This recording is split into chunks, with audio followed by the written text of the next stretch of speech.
Good day and welcome to the GRESB Foundation Update and 2023 Standard Changes.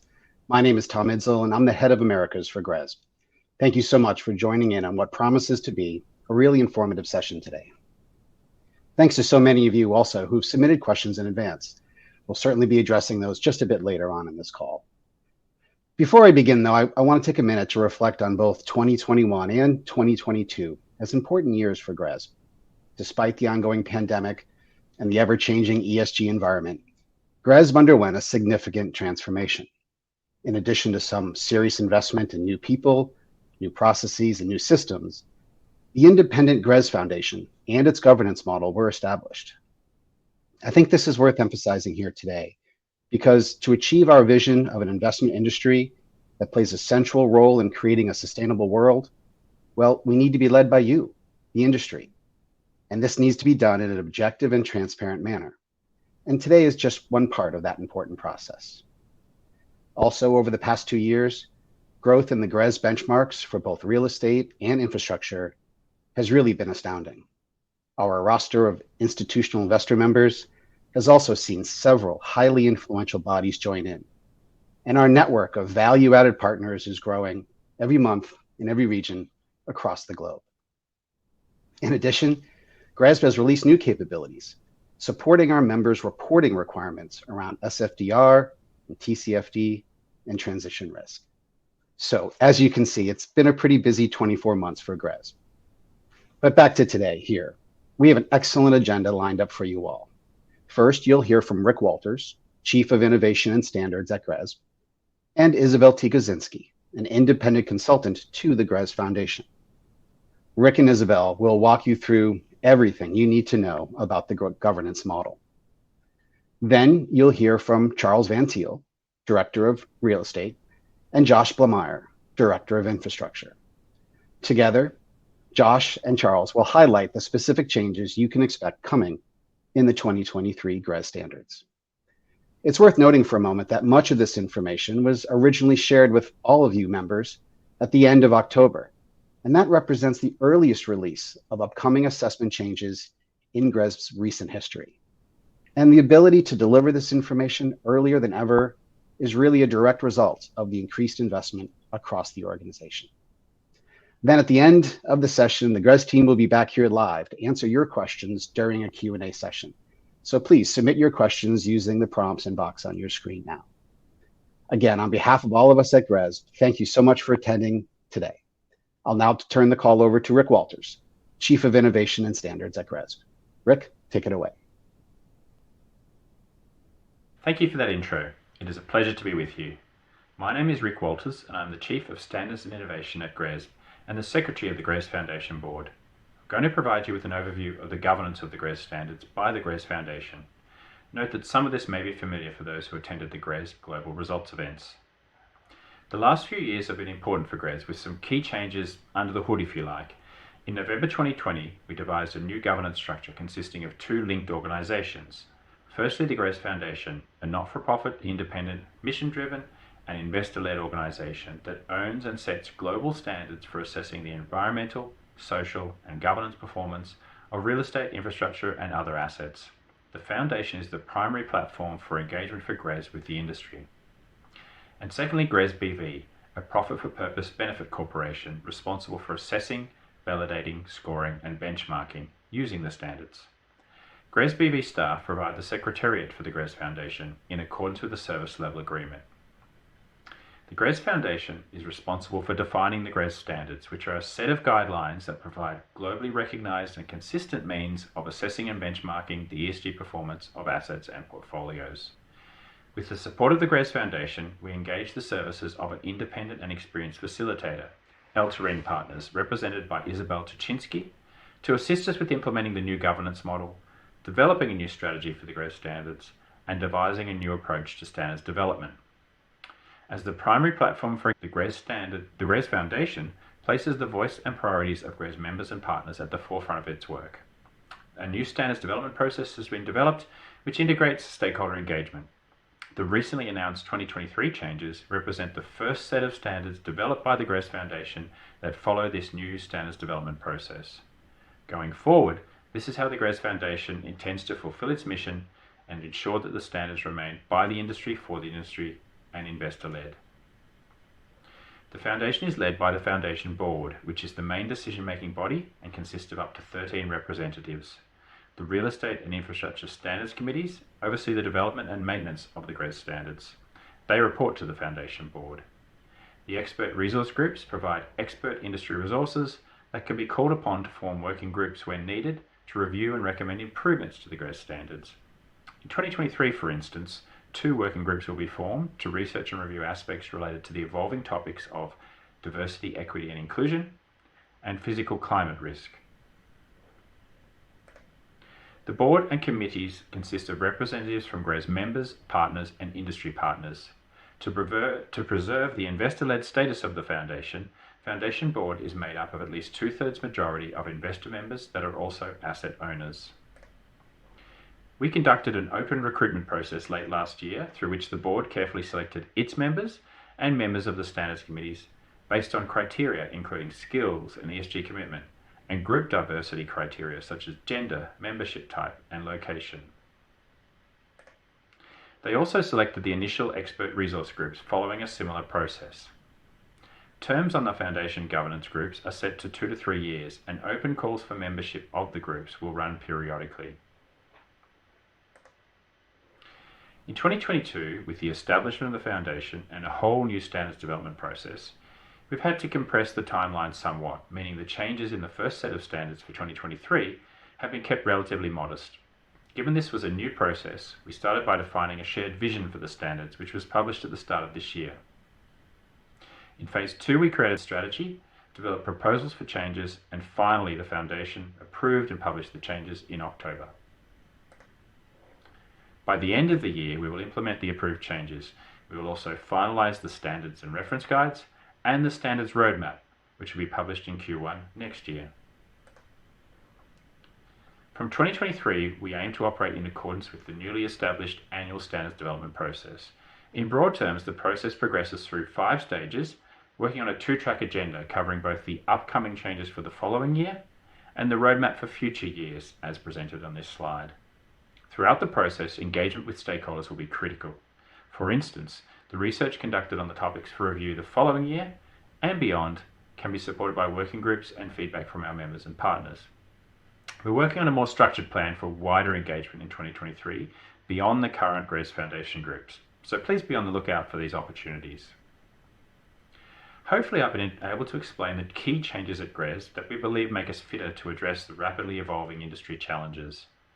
We'd like to thank the members of the GRESB Foundation for their support and good governance, and we look forward to bedding down the standards development process in 2023. We'll be in touch with more details on how stakeholders can provide feedback at strategic points in the process. I'd now like to hand over to Isabelle Tykoczinski, the GRESB Foundation's independent facilitator, who will elaborate further on the standards development process. Thank you very much, Rick. Hello everybody. So my name is Isabelle Tykoczinski, and this year I had the privilege to work very closely with GRESB and the Foundation as a strategic advisor and independent facilitator. One particularly important task was to assist GRESB in developing and implementing the new standard development process and empower the GRESB Foundation, representing members and partners, to fulfill its mission and responsibility to drive the evolution of the GRESB standards. In response to the fast-paced transformation of the ESG landscape, as well as the demands from the GRESB stakeholders, the new standards development process aimed to provide a more efficient, collaborative and transparent process to develop the GRESB standards going forward. As presented earlier by Rick, the GRESB Foundation now owns the GRESB standards and has the responsibility to develop, maintain, improve and publish the GRESB standards annually. So this short presentation will provide you with an overview of this new operating model. Over the past few years, GRESB stakeholders have shared their feedback and expectation for an enhanced operating model to drive the evolution of the GRESB standards. The new standards development process addressed those feedbacks. The first key message received from stakeholders is that the standards development process must ensure that stakeholder needs and priorities are at the heart of the evolution of the standards. and it needs to follow a clear and transparent process to determine the scope and timeline of the changes implemented in the standards. GRESB also needs to increase the visibility on the direction of travel for the standards to help the industry anticipate and adapt. And it must provide sufficient advance notice on the short-term changes to allow participants to adequately prepare for the new requirements in the assessment. And very importantly, GRESB standards must remain relevant for the industry. And in particular, it needs to properly reflect the maturity of the industry on the various ESG topics, as well as effectively address the many emerging ESG considerations that are becoming increasingly important for the industry. The standards must also gradually evolve from predominantly recognizing efforts to shifting towards rewarding both efforts and actual outcomes. And it must also try to consider the structural differences that may exist across sectors and regions, and which could impact the various categories of participants in their ability to address some ESG topics. So we're now going to look more closely at the Foundation work plan and operating model. As mentioned before, the GRESB Foundation, via the Infrastructure and Real Estate Standards Committees and the Foundation Board, drive the evolution of the standards. GRESB BV assists the Foundation by providing ongoing research, strategic reviews, and technical implementation assessments, and help collect and analyze stakeholders' feedback for the benefit of the Foundation. Ad hoc working groups, formed under the supervision of the Standards Committees, will also provide additional research and recommendation to the Foundation by leveraging on GRESB Expert Research Group and specialist expertise. The work of the Foundation will align with the annual cycle driven by the GRESB assessment timeline and the opening of the portal every year at the beginning of April. The Foundation will work in parallel on the changes for the next year's standards and the more strategic review of the key ESG topics to be considered in the medium and longer term. The balance of work will match the operational timeline and development requirements. The next year's standard changes and short-term focus discussion will be concentrated in the first half of the year, with the aim to publish the next year's standards changes in October, so that participants have sufficient time to prepare for the next year's assessment. The more strategic research and working groups and consultation will be the greater focus of the second half of the year, with the updated strategic roadmap and work plan being published annually in the first quarter of the following year. It will also provide stakeholders with greater visibility on when their input and contribution on the various ESG topics would be most relevant. Stakeholder engagements are indeed instrumental to the new operating model. The publication of the strategic roadmap will provide visibility to the stakeholders on when ESG topics will be reviewed by the Foundation. And GRESB will facilitate more regular and targeted consultation with stakeholders to ensure that the GRESB Foundation takes their feedback and expectation into consideration when deciding on the evolution of the standards. GRESB members and partners will be able to contribute through a series of engagements throughout the year, such as surveys to assess their key priorities on ESG topics, feedback sessions on strategic and tactical issues to be considered in the standards, dedicated sessions to review potential sector and regional differences, constraints and priorities, and the ability for the stakeholders to reach out directly to the Foundation and share feedback on the proposed evolution and standards, as well as the ability to provide input to the working groups on specific research topics. Stakeholder feedbacks, combined with the background research and monitoring of the important ESG issues, will provide the Foundation with the core substance to drive the evolution of the GRESB standards. A key step in this process is the review and prioritization of key ESG issues, material to assess the ESG performance of real estate and infrastructure portfolios and assets.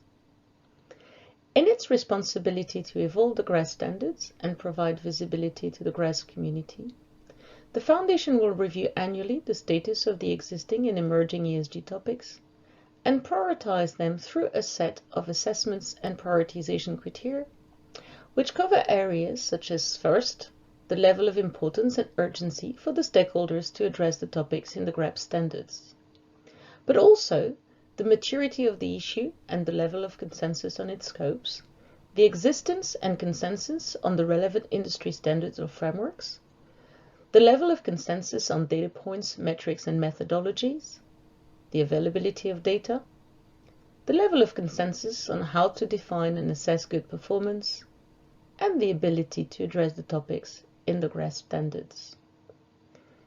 The outcome of this prioritization exercise will form the basis for the short, medium, and long-term planning, including the requirements for further research, consultation, or future monitoring of the various ESG issues.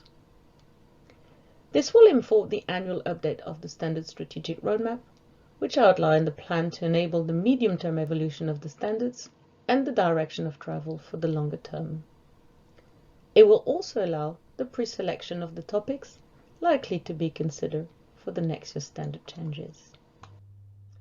Let's now look more closely at the process driving the changes in the next year's standards. The GRESB Foundation will follow a formalized process to ensure decision on the prioritization and design of the changes are thorough and transparent. The 5 key phases of this annual process are prioritization, design, validation, communication, and implementation. The prioritization exercise will happen predominantly in the first quarter of the year. The objective of this phase is to select the topics that should be considered for the next year's standard changes and will be informed by the prioritization metrics previously described. The outcome of the short-term prioritization exercise is a list of key topics and aspects to be addressed in the next year's standards, as well as an action plan for the topics that need further work in order to be considered at a later stage. The design phase will mostly span over the second and third quarter of the year. The purpose is to translate the selected priority topics into more detailed proposals for inclusion into the next year's standards. The design exercise comprises 2 steps. The first step is to identify the key assumptions and questions that needs to be considered in order to define how the various topics should be addressed in the standards. The next step is to propose technical solution for the actual implementation. The committees will have the opportunity to review, discuss, and assess the proposed approaches, which may be amended or refined in an iterative process to satisfy the different perspectives of the standard committee members. The outcome of the design phase is a set of change implementation features covering the strategic and tactical changes proposed to be reflected in the next year's standards. Validation of the changes should take place towards the end of the summer. The set of implementation features produced at the end of the design phase are formally presented to the Foundation for final review and approval.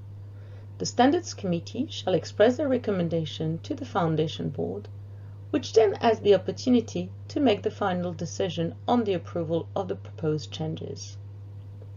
The outcome will be a list of change implementation features approved by the Foundation.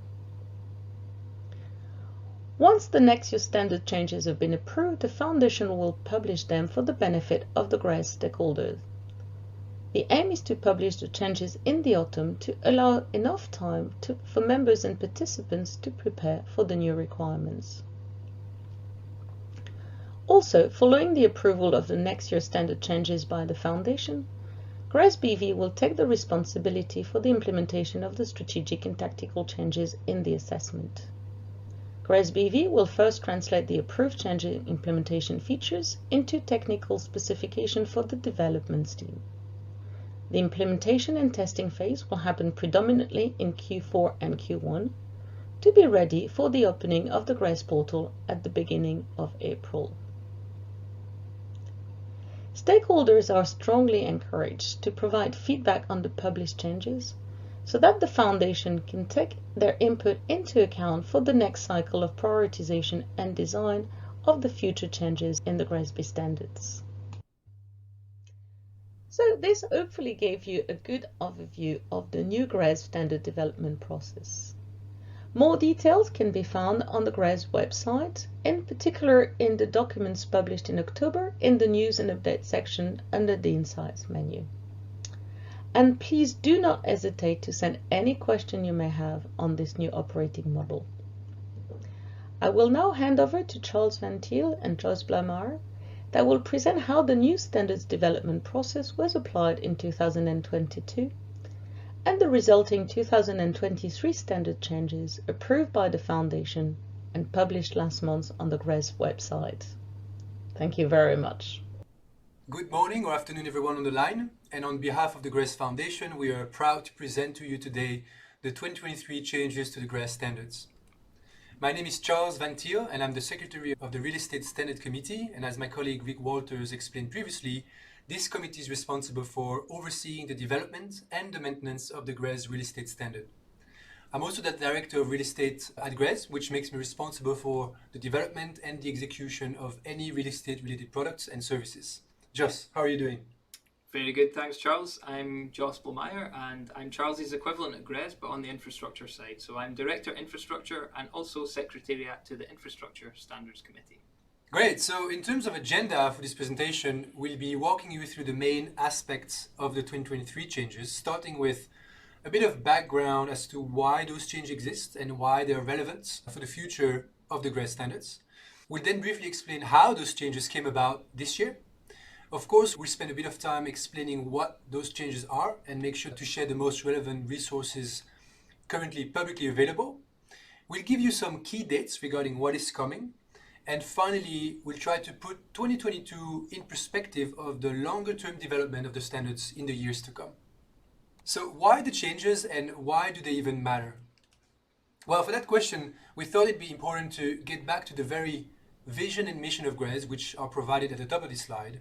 And for example, if we take the GRESB mission, in order to keep providing the financial markets with actionable insight, data, and benchmark, the GRESB standards have to remain relevant. And in other words, the standards have to adapt to the way the ESG industry is evolving, which means reflecting the latest ESG trend as well as meeting an ever-increasing investors' expectations. So, in a nutshell, changes are critical for the future of the standards.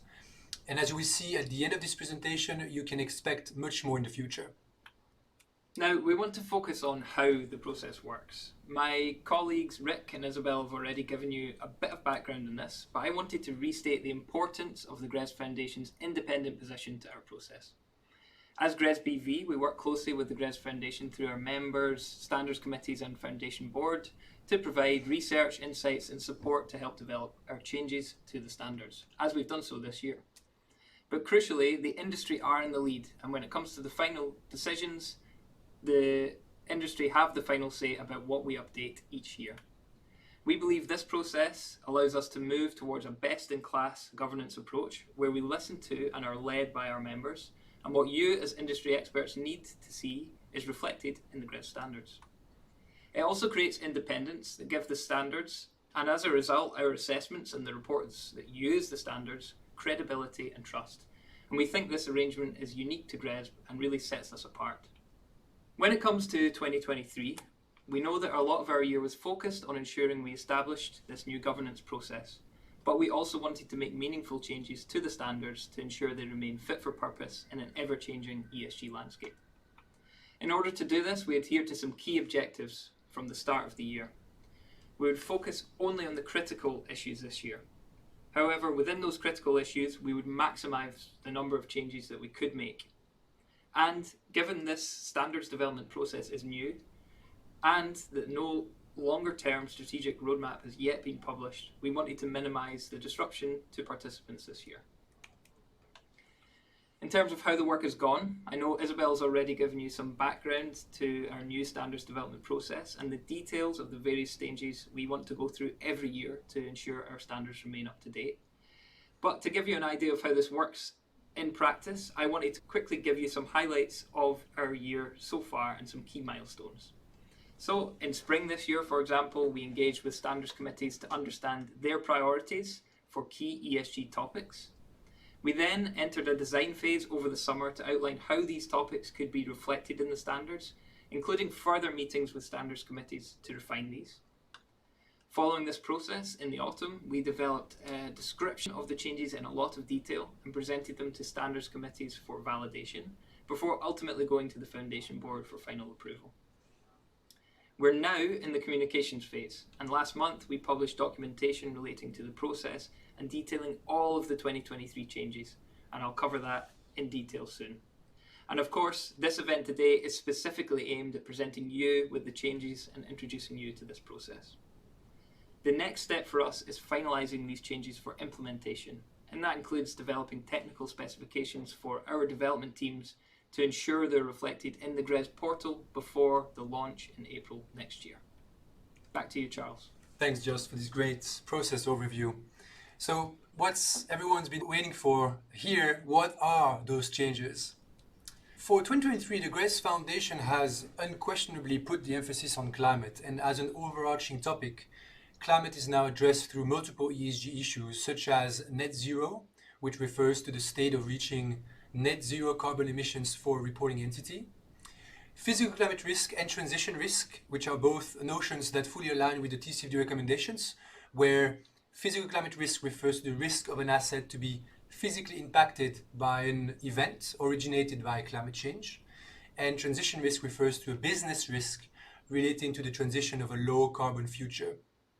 Finally, embodied carbon, which only applies to real estate here as a change in 2023, refers to the carbon emissions arising from manufacturing, procuring, and installing materials to make up a physical structure. Besides climate, the GRESB Foundation also recognized the increasing importance of the social aspect of ESG and identified diversity, equity, and inclusion as a priority issue to be addressed in 2023. Now, getting slightly more into details, you can see how each of these topics are further broken down into sub-elements and how each sub-element impacts the GRESB standards. You will first note a couple of differences between real estate, infrastructure fund, and infrastructure asset, which mainly come from different level of maturities of a specific element and how that particular element applies to a specific standard. Now, looking into a bit more detail for these changes and the impacts on the standards and what you'll report next year. For net zero, we focus this year on the efforts made by our participants, and this has resulted in the introduction of the following changes. So we can expect to ask you what policies you have in relation to net zero, to outline any public commitments you have made in relation to third-party initiatives that relate to net zero, and to provide information on net zero targets and the underlying characteristics of those targets. The Foundation also determined that disclosure was a crucial element of net zero that we need to reflect in the standards. And this is reflected in providing that information on those public commitments. And also, the standards this year will allow you to state whether your net zero target is publicly available. It's important to note that these changes don't impose a single definition of net zero, and there's a lot more work to be done on that next year. For physical climate risk and transition risk, changes have been made to scoring existing indicators related to the identification of these risks and in details relating to the impact of those risks. This also ensures that our standards continue to align with the increasingly important TCFD framework.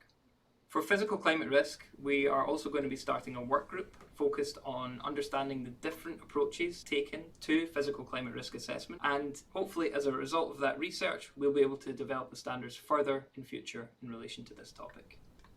In terms of embodied carbon for real estate this year, the 2023 changes relate to the introduction of a non-scored indicator, aiming to send a signal to the industry that the subject is very material, and again further work will be undertaken for the next iteration of the standards. In terms of diversity, equity and inclusion, changes focus on efforts, including the governance of DEI within entities and objectives relating to DEI that entities have. For DEI, a work group will also be formed to look more closely at what the key DEI issues are for the industry going forward, and to consider challenges of reflecting regional differences for DEI and legislation related to DEI data collection. We've also published a number of smaller tactical changes to the standards that make minor improvements and tweaks, or update underlying aspects such as refreshing the available sectors and the materiality tool.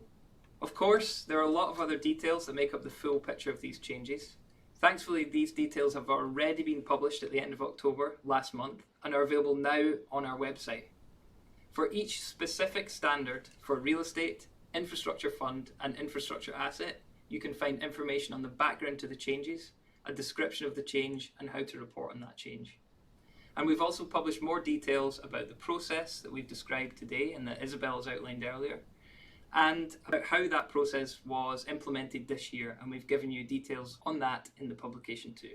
And all of this is available on our website now. Thanks, Joss. That was a great overview again. Let's give you a few key dates on what to expect over the next few months. We are currently at the end of November and hosting the member session on the 2023 changes. Between now and beginning of Q1 2023, we'll be working on putting together the 2023 reference guide, which can be used to report to the 2023 GRESB standards. It is, however, important to reiterate that with the list of changes communicated earlier in October that Joss just mentioned, you have all the information you need to start preparing for the 2023 reporting season already, which, as every year, will open on April 1st. Finally, in the course of Q1 2023, we'll be publishing our strategic roadmap, which will provide an overview of the main topics that will be addressed in our standard development process in the years to come. Now, as a closing thought, we wanted to share with you some insight into what we have observed over the last few months and what we can expect in the future. As mentioned earlier, it is critical that the GRESB standards remain relevant to an ever-evolving ESG industry. What we have certainly observed as part of this process is the increasing level of expectations by our investor members, along with a level of sophistication that we've never seen before. Consequently, we can confidently say that the 2023 changes are only the beginning. 2022 was undoubtedly a transition year that involved the former establishment of the GRESB Foundation, along with setting up a new standard development process. Now that we are fully up to speed, GRESB, along with GRESB Foundation, will be able to address much bigger development items necessary to keep up with the continuous evolution of what the world demands in terms of sustainability. In fact, as we speak, we are already working on the 2024 plus priorities and aim to publish, as I said earlier, our strategic roadmap somewhere in Q1 2023. This work can only be improved through your feedback, and we'd love to hear from you. So if you wish to contribute, always feel free to engage with us through your member relation point of contact or by simply using our contact form down below this slide. Thank you very much. Thank you, everyone. Hi, and welcome everyone to the Q&A part of this Q&A session. And thank you so much for the introductions by Tom and of course the explanations by Rick, Isabelle, Charles and Joss. I hope that was helpful to all of those attending today. Now, as you can see, we have a chat on the right-hand side of the feed. So please put in any questions. We'll try to answer as many of them today as we can. We are live, so we're switching between multiple screens. So if there's a bit of lag here and there, you know why that's the case. We've got a fantastic team to help you. So I'll start by giving a quick introduction. My name is Katie Graneman. For those of you who don't know me, I'm a manager in the member relations team here at GRESB, and I look after our infrastructure members primarily in the EMEA region. And with us on the call as well is Pam Carpio, who is manager stakeholder engagement here at GRESB and knows everything about the foundation and about the standards development, and will be able to tackle any questions relating to that. And also on the call is Max Maywald, who's an analyst also in the member relations team, looking after our members in the DACH region, primarily on the real estate side. And he'll be mostly responsible for those real estate related questions. So between the three of us, we hope we can tackle most questions. Now, if we don't have an answer, don't worry. We have an amazing member success team. They will tackle any questions that you've sent in that we can't answer today in a follow-up email afterwards. And I should also mention that all of the questions that are being sent in today, we are, and that came in on the session yesterday. So we had a session yesterday as well. We're collating all of those, and we'll share a document with those questions and the answers, of course, in the follow-up, probably early next week. So keep an eye out. Don't worry. Like I said, we'll answer anything we see coming in. No question will go overlooked. We have a few prepared ones that came in beforehand, so we'll start with those. But like I said, please keep putting your questions in, and we'll get to them as we go along. So I'll start with one of the questions that came in beforehand, which is GRESB planning to move to absolute performance in the future? So Pam, do you want to talk a little bit about how that's going to look? Yeah, sure. Thank you, Katie, and thank you for sending out this question. So moving towards better recognition of performance is indeed one of the top priorities for GRESB that's been identified by stakeholders. And we are going to work on clarifying that in the couple of years to come. There is a question, though, which we are grappling with, which is defining what is good performance, or defining basically what the different elements that constitute a good performance journey is. And that is very much linked to the ESG topic in question. And it's an answer that requires broad stakeholder consultation, as well as alignment with relevant frameworks when appropriate, obviously. So as GRESB will continue to tackle priority material topics for the industry, the question of performance and how it can be assessed will form part of the consideration on each of these topics. Great, thanks, Pam. Awesome.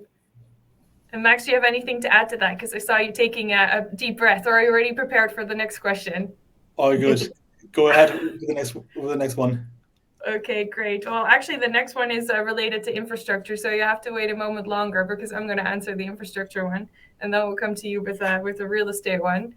So the next question we have that came in beforehand is a very interesting one. I think it's around how will GRESB take into account the impact of assets in addition to their performance? So this is a question especially relevant, of course, on the infrastructure side, where we have so many assets that provide important services. So think of social infrastructure, but also very essential infrastructure such as telecom or energy infrastructure that has an important role to play, not just in terms of measuring ESG, but also making an impact on communities and on the environment overall.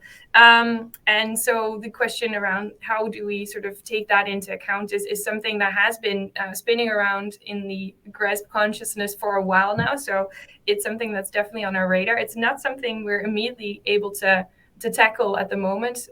We have an indicator called output and impact inputs in the performance component of the infrastructure asset assessment, and that one does cover social value, so the sort of social value of the impact of the assets.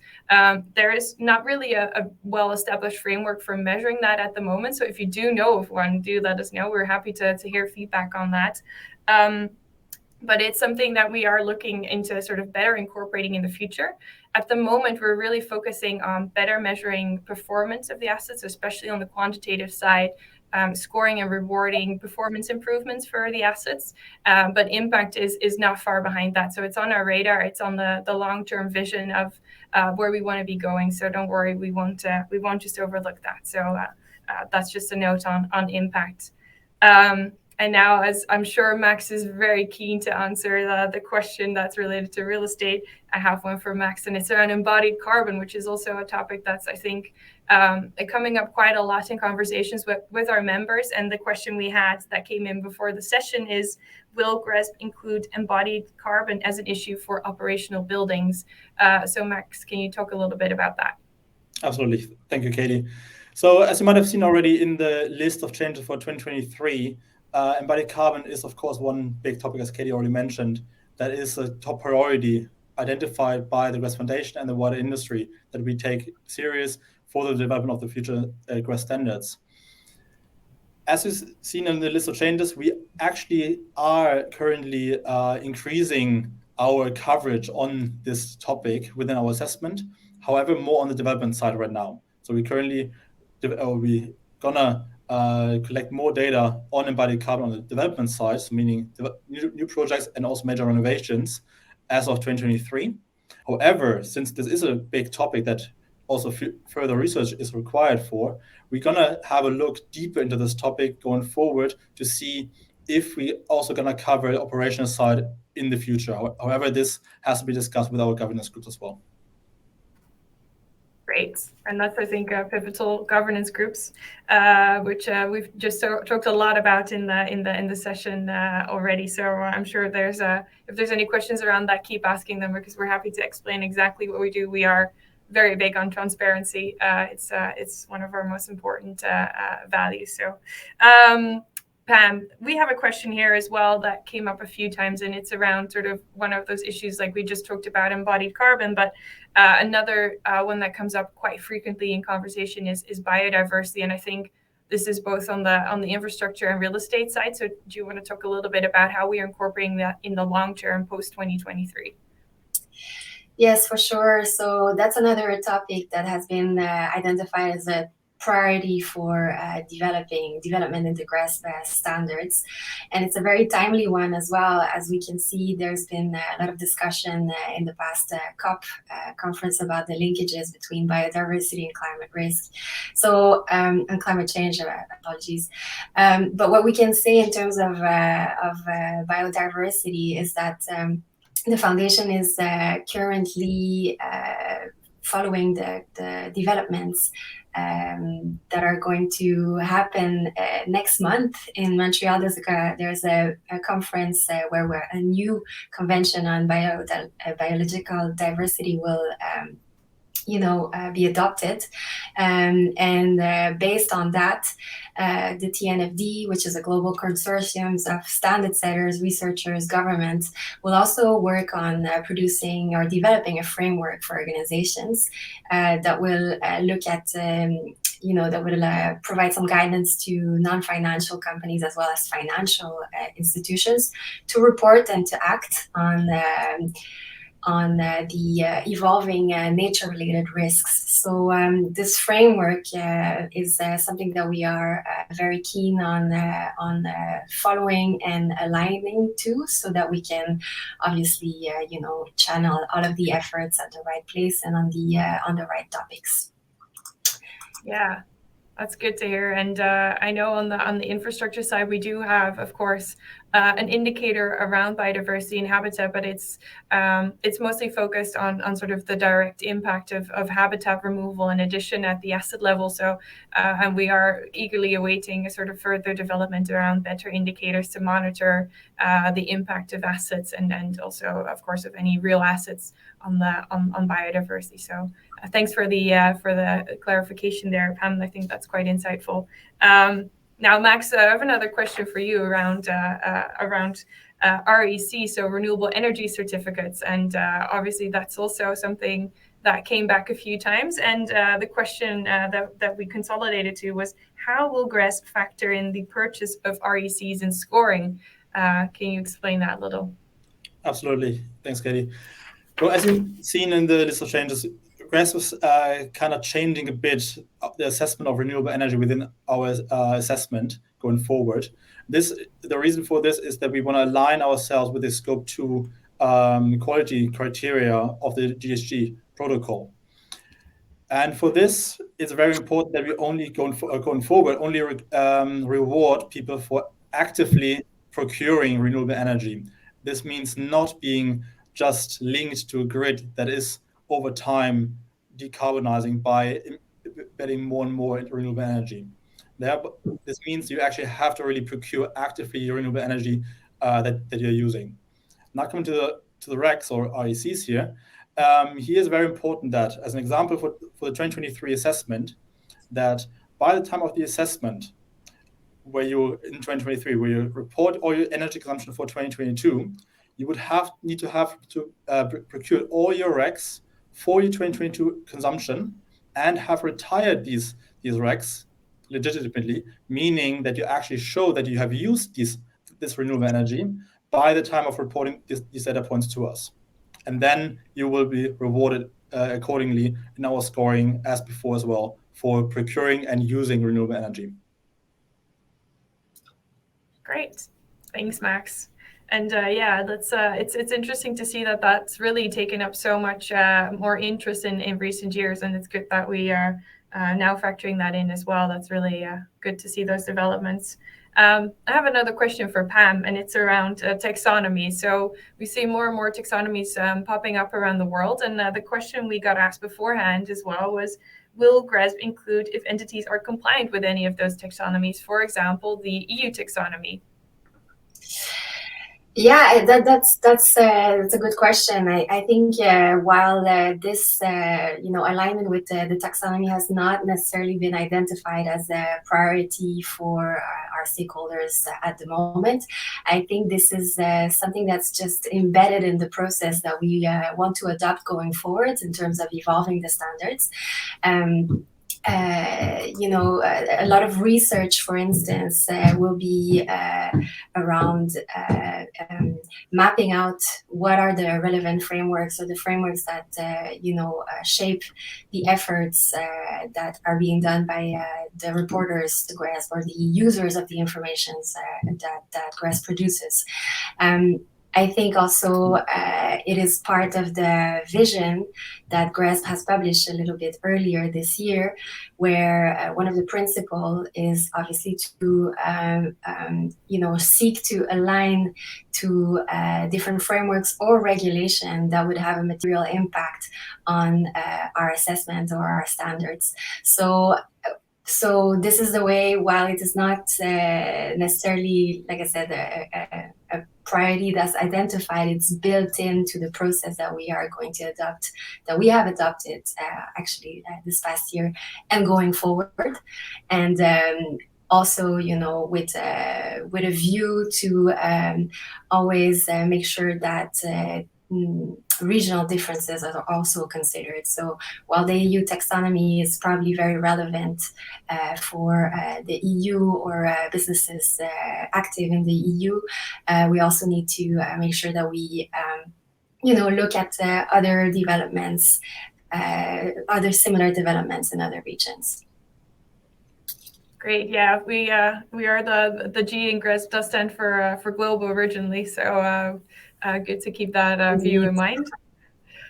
Thanks, Pam. That's great to hear. And then I have a question again for Max, and this is also one that we get asked quite frequently. It's what are the implications of the new reporting boundary requirements? I think there's quite a lot to say here, so I'll ask you to elaborate as much as you can, but also to keep it somewhat brief. Of course, I try my best. So in previous years, GRESB had the requirement, or actually the exception, that assets with an ownership stake of below 25% could be excluded from the reporting boundaries. This exception does not exist anymore in future years. So as of 2023, we actually require every real estate participant to report every single asset to us that they have any ownership stake in it, alongside also with this ownership percentage. In previous years, this percentage of ownership was not mandatory. However, this will become mandatory as of next year. And now to the implications of this all. So of course, this has multiple implications through the entire assessment, but especially our aggregation methodologies. So as you know, we aggregate always data from the asset level up to the portfolio level. And there we will use these percentage of ownership percentages, or the percentages of ownership, as a weighting factor when aggregating up your data to portfolio level and for the insights. Thereby also automatically, since you kind of already know which indicators or data points we collect from you at the asset level, you will see an impact of this new aggregation on indicators on technical building assessments and efficiency measures, meaning RA2 to RA5, energy, GHG, water and waste, as well as building certifications going forward. And also, this might have slight implications maybe here and there on your peer groupings by having this new ownership percentage stake in the aggregation overall. Great, thanks, Max. That's very helpful. And I have another question, and I saw that actually came in on the chat as well. So very clearly something a lot of people are very interested in. What is considered an acceptable net zero policy by GRESB? Can you give us a few tips and tricks there, Max? Absolutely. So here's very important to note that for now, GRESB doesn't have a single definition of net zero. And therefore, we kind of just look at whether a formal policy with regards to net zero in any kind of definition that is out there is in existence. So if you, as a participant, have a net zero policy, a formal one, that is not only a list of certain goals or commitments, but really a formal policy document that also follows all the other requirements of our other policy indicators that you already know for the last several years, then you are good to report these policy documents to us. So technically, it's just a normal policy document now with the topic net zero that has to follow all the requirements that were already known by all our GRESB participants beforehand. Perfect. Well, that sounds somewhat straightforward. So hopefully that's a helpful answer to our participants. Now, these are the prepared questions that we have put together because there's so many people were asking this beforehand. If you have sent in a question that we haven't tackled, don't worry. We will reach out to email if we were unable to cover them here. We sort of focused on the ones that seem to be the most prevalent, but we will reach out to all of the participants who put in questions. Some of them were also a bit specific to particular situation. So we also obviously also don't want to answer those here and then maybe mention you by name. It might be a little confidential. So we're trying to be careful with that. But if you do have any questions that we haven't tackled so far, keep putting them in the chat. We'll try to get through them as we go along. We had some really good ones coming in, so I'll start going through those, and I'll hopefully we'll sort of be able to moderate a little bit between all of the various screens and chats going on. So I'll start with one for Pam, and it's around the evolvement of the standards. And the question was, can we assume GRESB standards will evolve and update on an annual basis, and will that happen in Q3 every year, so after the submission period has been completed? Yes, exactly. That's exactly right. The GRESB standards, as you would have seen in Isabelle's presentations or even Rick's presentations, are set to go through an annual process of evolution.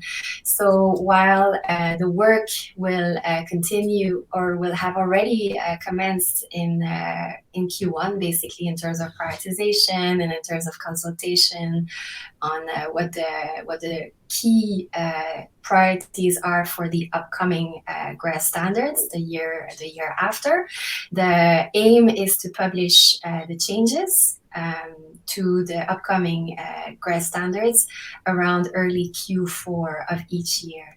So this will provide hopefully good notice to our reporters and give them a chance to prepare for the upcoming assessments that they will need to fill in the early next year.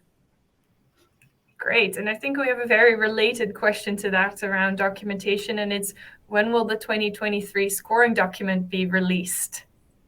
Yes, thank you. Thank you for that question. And I'm hearing from the team that this is already in preparation, and that we would be in a good position to publish that early in Q1 of next year, together with the reference guides. So yeah, please be on the lookout for those documents. They should be coming early on in 2023.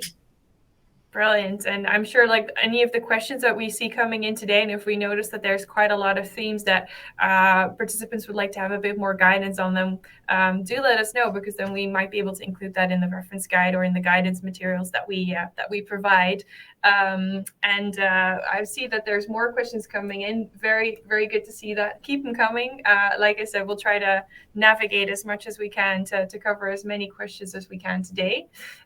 One question that came in, and this is maybe also more of a specific question around the assessments, and it's around DEI. So can the GRESB team provide more detail on what is required for dedicated employees for whom DEI is a core responsibility? Could this be a HR employee whose core responsibilities, amongst others, is DEI, or does their title have to include this? Max, do you have a bit of guidance there? Of course. So here, kind of the same guidance as in all previous years can be followed as well. So yeah, of course, it doesn't have to be like a person just with a new role or title that they give this person. However, as long as you have a person that is dedicated to this topic, then you can report this person here. But it doesn't have to be, as I said, like a new specific DEI role that you create within your organization. Okay, that's good. So everyone can keep their job titles for now and not have to worry too much about meeting the GRESB requirements. That's good to know. So don't put in that request to your manager just yet. It's all good. Great. I'm seeing a lot of questions come in also in follow-up to net zero, so we'll try to tackle those today as well. Let's see, there was one question that came in, and it's around how will the new net zero physical climate risk and transition risk additions relate to the SFDR requirements? So if anyone's following our newsletters, you'll know that we have an SFDR product as of this year from GRESB side for real estate and infrastructure. And of course, I wouldn't be a good member relations manager if I didn't say talk to your member relations contact person if you want to know more about those. But the question is, can those answers on SFDR be used for the GRESB assessment? And Max, you maybe want to answer that a little bit if you can. I give a quick start here for sure. So overall, between SFDR reporting solution and our GRESB assessment, there's a high overlap. However, I think the way I interpret this question right now is, since we have right now new the evidence requirements for especially the climate-related risk questions as well became now mandatory for next year, they're really just important to see what the question actually asks for and what the evidence documents have to detail here. Because our questions on climate-related risks actually ask for risk management processes, and so identification process and impact assessment processes. So if there are like certain documents, this could be like SFDR to a certain extent with some indicators that you do look at certain figures, some risks. Same way also transition risk report that we also have, or any kind of transition risk assessment report can also be used here as part of the evidence. However, this has to be accompanied by like a formal kind of strategy process document that really shows that a formal process is embedded within the organization, and not that like certain assessments are done on an ad hoc or one-time basis, as certain reports like SFDR could be seen, for example. Great. So they need to be part of the ongoing process. So you can definitely form part of the evidence, but they are not sufficient on their own. No, that's good to know. And I'm sure a lot of people are quite interested to hear that. Thanks for that. That's great to hear. And then another sort of evidence-related question I saw coming in, will the scored climate risk questions require supporting documentation? And Max, do you want to answer that one as well, maybe? This is basically what I just answered, that, yeah, we have this year this new requirement that the evidence for these indicators will become mandatory as of now. So yes, you have to upload these process documents, that you have formal processes in place when it comes to climate-related risks. Perfect. Good to know. And hope everyone's ready for those scored questions, and think it's quite good to see that that's now being really incorporated in the GRESB scoring as of next year. And I saw there was a question on the development component for real estate, if I remember my indicator numbers correctly. Question on DEN 2.1. As on-site low carbon tech will be considered with the changes in 2023, does that mean, for example, if I have a 100% on-site low carbon tech, air-sourced heat pumps installed, sounds very specific, so that sounds really great, that I possibly score a full point? Is there any space to fill in a breakdown of various types of low carbon tech? And I think that's definitely one for you, Max, because we don't have this question in infrastructure. No, for sure. So when you look at the previous year's scoring document as well, and you see like how we kind of scored this indicator before, this entire scope of the indicator, as detailed in the list of changes, is now expanded by not only on-site renewable energy, but also low carbon techs. This is where this question aims at. And thereby, by every single issue that was reported last year had a factor of 1. And then we used the percentage coverage of the portfolio as multiplier, meaning since next year, low carbon techs like air source heat pumps will be accepted. And in case you then have for portfolio coverage, you have then this 100% coverage as a multiplier with the factor of 1 for this accepted answer, thereby meaning you would have then full score for this indicator going forward. Great. So everyone should start installing heat pumps. Is that what you're saying? For example, any other low carbon or on-site renewable energy technologies. Great, that's good to hear. So you heard it here first, folks. Get your heat pumps while you can. They're worth points in the GRESB assessment. That's good to hear. Now I had a question coming in as well around whether there's any consideration if we fully manage the asset but own a part of it, so 50% in the example given. And I'm assuming this is on the real estate side as well. So Max, do you want to maybe follow up on that? Yeah. So this is again part of this reporting boundaries change. So even in previous years, so since this ownership percentage is already above 25%, so it would have had to be reported to us last year already anyway, and there's no change. Even though you might manage the entire asset, but you only own 50% of it, with this change now of factoring in the ownership percentage, we will then thereby only factor in 50% of energy consumption, emissions, and so on and so forth in our aggregation. So therefore, the aggregation impact of this asset changes a little bit compared to last year. However, the reporting side of it doesn't change for you in this case, as you would have had to report last year already. Okay, that's good to know. Helpful, I hope, for this situation. Now, if you do have any more questions, do put them in. We have another 15 to 10 minutes to answer them. So put them in, and we'll try to, like I said, we'll try to cover them today. I saw a few questions coming in around net zero again as well, so that's good. And I saw someone ask whether the meeting will be recorded and shared. And yes, it will be recorded, and it will be available on demand 3 hours after the event. And you can use the same link. So if you're just tuning in and you've missed the part of explaining all of the changes for this year by our colleagues, don't worry, you can watch that back later, and you can also watch other parts, of course, of this Q&A session back if you want to later on. So let's see, we have a question here following up on the question on the net zero policy documents. And we also had a question come in around clarification on renewable energy change. So should I tackle that one first, Max, the renewable energy one? Sure. Good. Yeah. So the question was, would it be possible to receive further clarification on the renewable energy change, i.e. what exactly can we use as a base to determine active procurement of renewable energy? So here, I think this might aim also at or could be like a hidden question about evidence requirements here.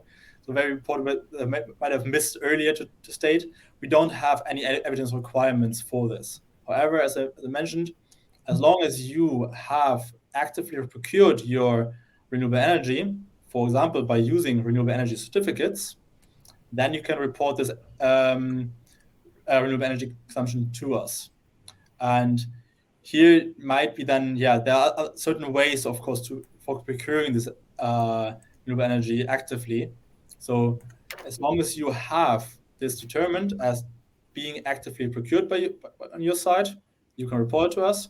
If this is via RECs, then of course there are these certain guidelines that you need to retire these RECs prior to reporting this energy consumption to us.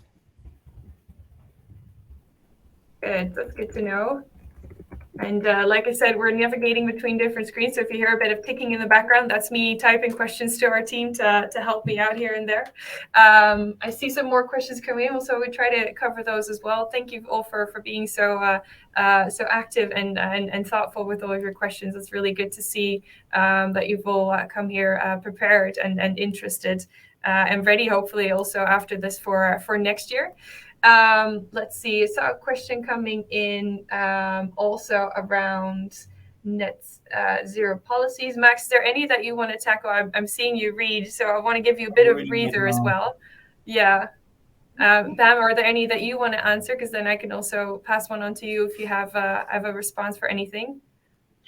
I mean, I think that the questions on the chat are very sort of technical and relate to the assessment. However, we've had questions yesterday about giving advance notice and how the evolution of the standards will take place. And I just wanted to perhaps mention that there will be 2 work streams going forward. So not only the changes that are to be anticipated for the upcoming year, the standards in 2024, for instance, in this case, but also on a more strategic level, there's going to be a better structured work stream to anticipate what are the mid and long-term changes to the GRESB standards.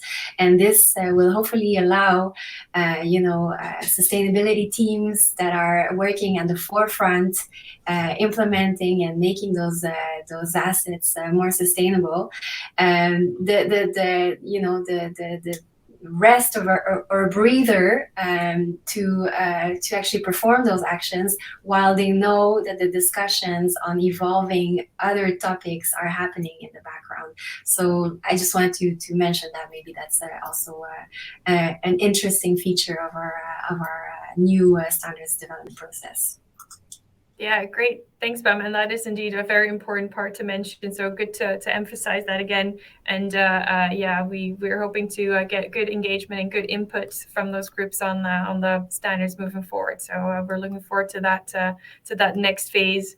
Max, have you got a chance to? Did you have a chance to read all of the questions and to formulate some answers? Yes, of course. So I can take the 2 questions again, asking about documentation or evidence for the climate risk indicators. So I can take these two away. So the first one is really climate risk documentation. Can evidence be provided in the open text box? Here, of course, we have an open text box where we can describe or should describe the process to a certain extent. However, this is not sufficient as an evidence, because there we actually then need a document upload from you to prove that the process that you have described previously in the open text box to us actually exists. You can then, for every other evidence upload, we always have then another open text box underneath the evidence upload where you can give further explanations to the document that you uploaded. However, there needs to be an actual document being uploaded to us or a URL linking to a document on your website. So an open text box alone is not sufficient here.